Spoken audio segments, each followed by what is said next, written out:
In the previous lectures, we learned how to use BetterCap to do a number of cool things. But everything we did it through a text or a terminal interface.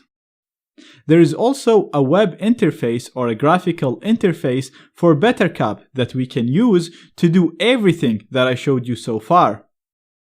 The reason why I started with the text interface, because first of all, I actually prefer using it and I use that instead of the graphical interface all the time. I think it's faster. You can use it to achieve your goal and launch the attacks much faster. It also requires less resources and less modules. Therefore, it's less likely to fail and it's less buggy. Not only that, but by learning how to use the text interface, I also showed you how to manually modify the caplets and the scripts, where they are stored, and how to use them properly without the need for an extra plugin, which is the plugin that runs the web interface. With that being said, some people still think the web interface is more user-friendly, and that's why I'm going to cover it in this lecture. First of all, we need to install the web interface.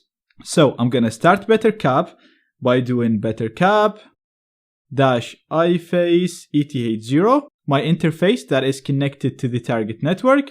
And I'm not going to use the dash caplet as usual because we don't want to start a caplet this time. We just want to start BetterCap and we're specifying the interface that is connected to the target network. As you know, this will work with no errors, and if we do help, we'll get a list of all the modules as I showed you before, and the module that we want to run this time is the UI, which is short for user interface. And as usual, when we don't know how to run a module, we usually do help, followed by the module name, which is UI. And as you can see, you can first get the version, and you can update it. Now, at the moment, it's not even installed, so we have to do ui.update to install it.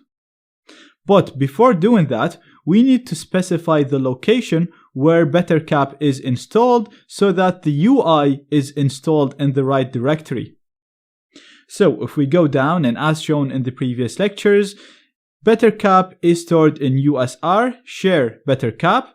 And remember, when we were modifying caplets, we used to go into this directory and modify the caplets.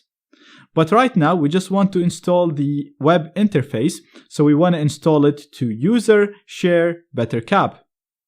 So I'm going to go up and I'm going to modify the UI.basePath exactly the same way that I modify any other option. So we do set, followed by the option name, which is UI.basePath. And we want to set that to usr share BetterCap. Hit enter and that's done. So now we're ready to download and install the web interface, and we can do that by doing ui.update. So ui.update, and as you can see, it's saying it's downloading it from this URL right here, and it's going to be installed here. So now that we have the UI installed, we can run the UI, and the command is http-ui. I'm gonna hit enter, and as you can see, we get no errors. Everything is working as expected, and it's telling us that we can access it on this particular URL. So I'm gonna copy the URL, and I'm gonna go to a web browser, and we're gonna paste it. And perfect, as you can see, we get the login page for the web interface. So the default username is user and the default password is pass. I'm gonna click on login to log in, and perfect, as you can see, we're logged in and we have a very nice and simple interface. Now, in the next lecture, I'm going to show you how to use this interface to run all of the attacks that I showed you before without having to type any commands.